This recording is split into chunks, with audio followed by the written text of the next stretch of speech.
Om Swastiastu. Hai teman-teman, perkenalkan nama saya Simade Arda Kusuma Arjelante. Saya bersekolah di SMA Negeri 1 Nusa Penida. Saya dari kelas 10 Merdeka 1, absen 35. Oke teman-teman, pada kesempatan kali ini saya akan membuat video tentang teks biografi.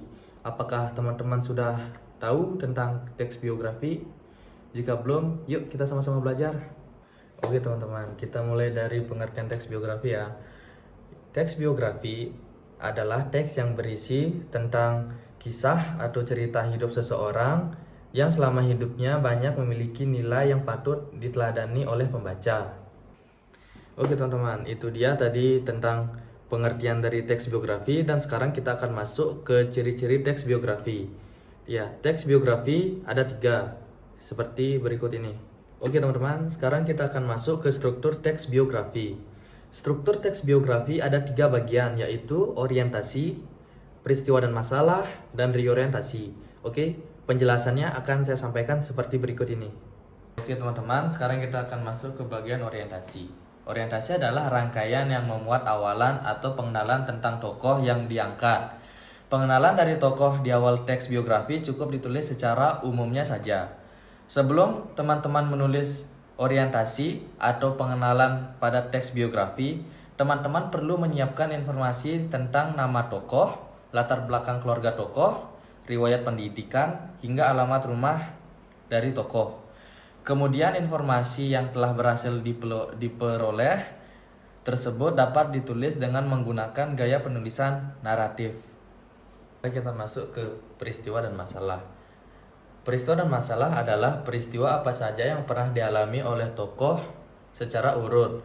Dalam penulisan peristiwa dan masalah dalam teks biografi juga seharusnya ditulis sesuai dengan ketentuan waktu. Dalam penulisan teks biografi, biasanya penulis menyajikan setiap pengalamannya yang pernah dialami tokoh dengan disertai persoalan dan konflik. Hal ini akan lebih memudahkan pembaca dalam memahami setiap peristiwa yang pernah dialami oleh tokoh, sehingga dapat dijadikan pembelajaran yang sangat baik. Selain menuliskan pengalaman, persoalan, atau konflik dari tokoh, penulis juga perlu menyajikan solusi yang dilakukan tokoh sehingga memperkuat muatan pada teks biografi. Teman-teman, sekarang kita masuk ke bagian reorientasi atau penutup. Adalah struktur yang bersifat opsional. Hal itu berarti struktur ini boleh ada dan juga boleh tidak dalam teks biografi.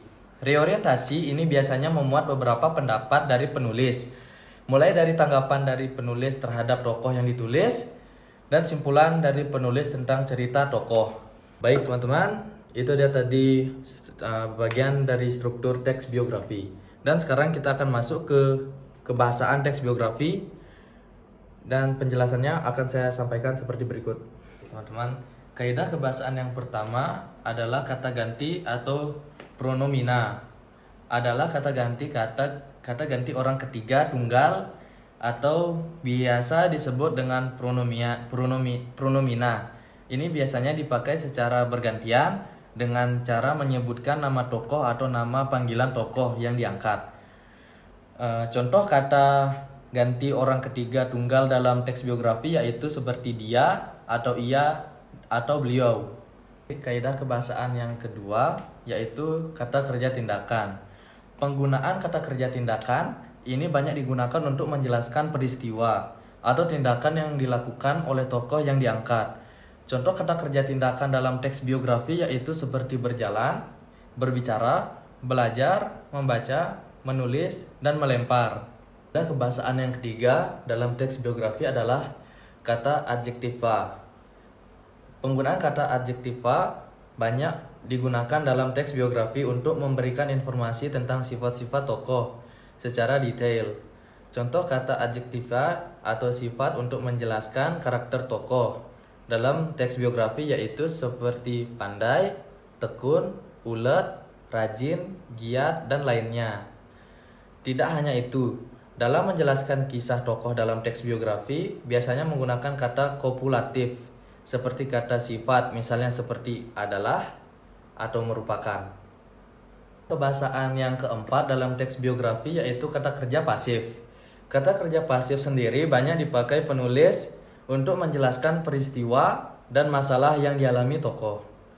Contoh kata kerja pasif dalam teks biografi yaitu seperti dipilih, disuruh, ditugaskan, diperintah, dan diberi. Kaidah kebahasaan yang kelima dalam teks biografi yaitu kata sambung, kata depan, atau nomina yang berkaitan dengan urutan waktu. Ketiga jenis kata tersebut banyak digunakan untuk lebih memudahkan penjelasan antar peristiwa dan masalah. Contoh penggunaan kaidah kebahasaan jenis ini dalam teks biografi misalnya seperti sesudah, sampai, setelah, pada, saat, kemudian, selanjutnya, selama, dan saat itu. Dan yang terakhir adalah kaidah kebahasaan yang keenam adalah kata kerja. Kata kerja sendiri banyak digunakan, merupakan kata kerja yang berkaitan dengan kondisi mental untuk menjelaskan penggambaran dari tokoh yang diangkat. Contoh penggunaan kata kerja mental dalam teks biografi adalah seperti menyetujui, menginspirasi, memahami, meyakinkan, dan mencintai. Oke teman-teman, itulah dia tadi tentang kaidah kebahasaan teks biografi. Dan sekarang kita akan masuk ke manfaat dalam membaca teks biografi. Manfaat yang pertama, bisa mengenal tokoh lebih dekat. Manfaat teks biografi yang pertama, baik disadari ataupun tidak, kita akan lebih mengenal tokoh yang dituliskan. Ada pepatah yang mengatakan bahwa tak kenal maka tak sayang. Itulah salah satu manfaat dari penulisan teks biografi, di mana kita akan lebih bisa mengenal meski tidak pernah bertemu secara langsung. Selain itu, kita juga bisa belajar dari perjalanan hidup mereka serta perjuangan seorang tokoh yang sangat menginspirasi. Manfaat teks biografi yang kedua adalah belajar tentang keteladanan. Manfaat yang kedua dari teks biografi adalah kita akan belajar banyak hal mengenai keteladanan seorang tokoh.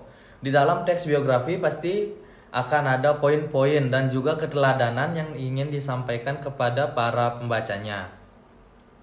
Misalnya saja tentang keteladanan dalam menghadapi masalah hidup dan menjadi seseorang yang dihormati. Manfaat teks biografi yang ketiga adalah membangun sebuah motivasi. Ketika membaca teks biografi, tanpa disadari sebenarnya kita akan belajar banyak tentang motivasi. Misalnya saja motivasi untuk meraih mimpi, motivasi dalam menggapai kehidupan, dan banyak lagi. Jika berbicara tentang motivasi, terdapat dua dorongan motivasi, yaitu dorongan dari dalam diri sendiri atau dari luar. Yang keempat, memahami keputusan tokoh dalam biografi. Dalam teks biografi, ada banyak sekali pesan dan gagasan dari tokoh yang digambarkan oleh penulis. Gagasan atau pesan yang dimunculkan oleh penulis ini bisa jadi akan berbeda dengan pendapat teman-teman miliki. Dengan semakin banyak membaca teks biografi, maka teman-teman akan lebih toleran atau lebih terbuka dengan pendapat dari orang lain. Salah satunya tokoh dari teks biografi. Dan yang terakhir, berpikir analitis. Manfaat yang diberikan ketika kamu membaca teks biografi adalah berpikir kritis dan analitis. Seperti yang sudah diungkapkan dalam banyak penelitian, bahwa membaca dapat membuat sel saraf menjadi terstimulasi sehingga melakukan proses berpikir. Oleh karena itu, salah satu cara membaca yang baik adalah dengan membaca teks biografi. Selain itu, teks biografi tentang para pemikir banyak menyisipkan pemikiran-pemikiran penting dari tokoh. Baik teman-teman, sekian dari saya tentang materi teks biografi. Sekian yang dapat saya sampaikan. Jika ada salah kata, saya mohon maaf. Sekian dari saya tutup dengan Parama Santi. Om Santi Santi Santi Om. Goodbye teman-teman.